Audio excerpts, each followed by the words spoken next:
So we're trying to create a skull in Illustrator, and you'll see here I have a template layer which I'm just using as a guide to remind me of what a skull looks like as I'm creating it using shapes and the tools in Illustrator.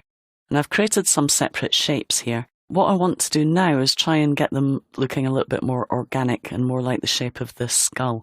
And I'm going to use the blob brush tool to do that. Now if you want to follow along, we're in Blob Brush Skull Start AI, and you can find that in the Shapes folder. Now I have my Layers panel open here. If you don't have it showing, you can go to Window, Layers, or hit F7 to show it. And what I've done here is, if you're in the Essentials workspace, so if I reset Essentials and I click on the Layers panel, I can toggle it to appear and disappear, but I quite like, at this point, having it open. So I'm just going to drag it out. And that keeps it out here permanently. So I'm also going to open up the Artboards panel, and I'm going to dock that at the bottom of the Layers panel, because I've got two artboards on here. You'll see I've got this one here, where I'm going to create my skull. If I double click here, I can open up that artboard.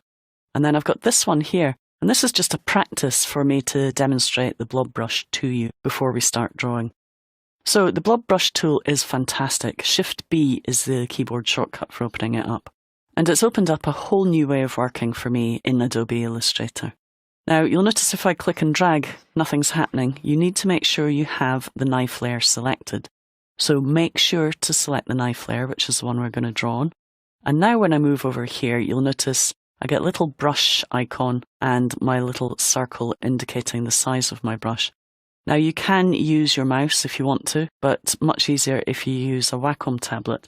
I'm going to make my brush a little bit bigger, and you can use the left and right square bracket keys on the keyboard to make your brush bigger. Of course, you can double click on the brush and make changes to the brush in here. So if you don't want to use keyboard shortcuts, you can use this to adjust the size of the brush.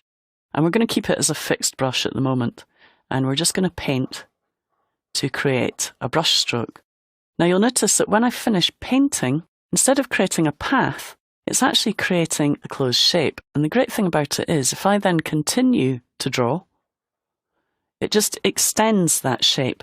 Now, in order to see this happening, I can double click on the blob brush and I can ask it to keep selected when I'm drawing, so that when I draw, I keep seeing how my selection is growing. And that can be quite handy when you're using the blob brush tool. I can then maybe change to a smaller brush. Again, I'm just using my modifier to do that.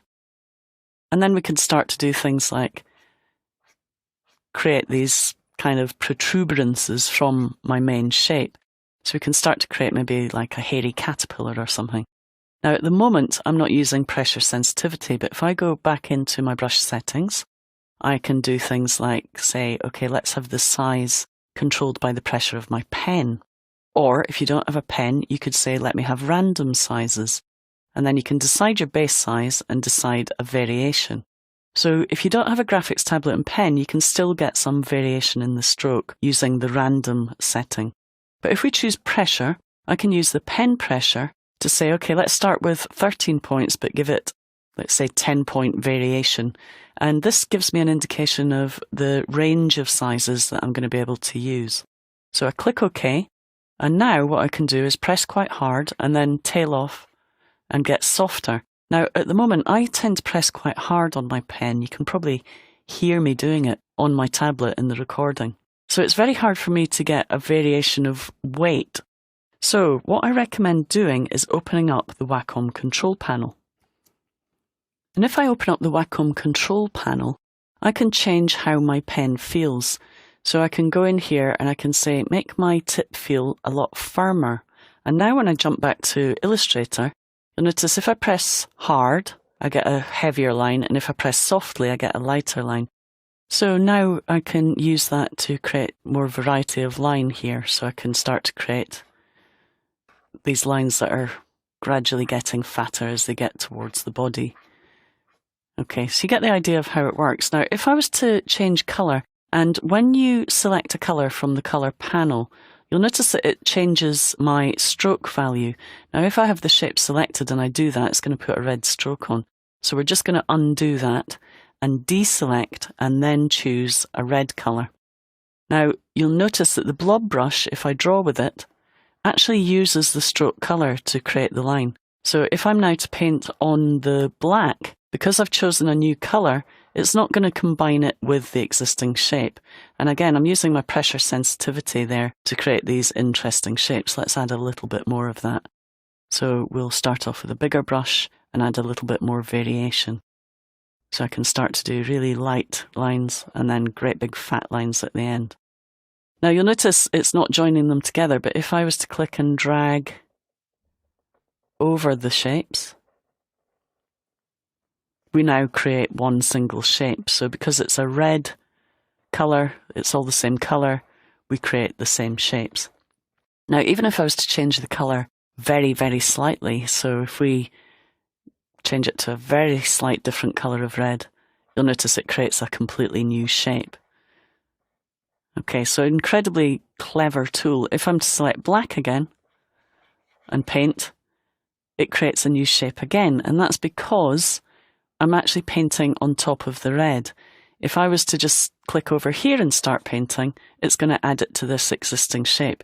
So it's kind of intelligent. It knows if I click on something in the background to continue the existing shape with the same colour, but if I paint over here, it's going to create a new black shape so that it can place it on top of the red. Okay, so a little bit of a mess I've created there, so I'm just going to delete that and show you another couple of tricks with the blob brush tool. What you can do is make your brush really, really, really, really big, which can take a bit of time using that, so I'm just going to go in here and choose my size settings to make a really big brush. And I'm going to take pressure off. I went, whoa, that's a little bit too big, so let's make it a little bit smaller. So we'll maybe change it to about 500 points. Okay, that again is too big, so let's bring it down to about 200. Okay, so you can do things like make clouds. Okay, so if I want to make a cloud shape, I can create my basic shape just by clicking and creating a rough cloud shape. Then I could maybe make my brush a little bit smaller and create a few extra little bumps on the edge of the cloud of different shapes. So for creating things like clouds, the blob brush tool is fantastic. You can also do things like, again, I'm going to make my brush a little bit smaller. You can use it with the shift tool to create straight lines. So we could do something like maybe hold down the shift key and click and drag to create one straight line, click and drag to create another straight line, and then click some vertical lines as well. So we can create these kind of fence type structures. And you can also do diagonals as well. So if we click to create some diagonals, we can create that kind of shape as well. So the nice thing about the blob brush is it creates a compound shape. It's as if I've created lots of shapes and then joined them together using the shape builder or the Pathfinder tool. So that's a little bit about the blob brush tool. I want you to experiment with it, and in the next movie we'll move on to this artboard here where we can use the blob brush tool on a real world project.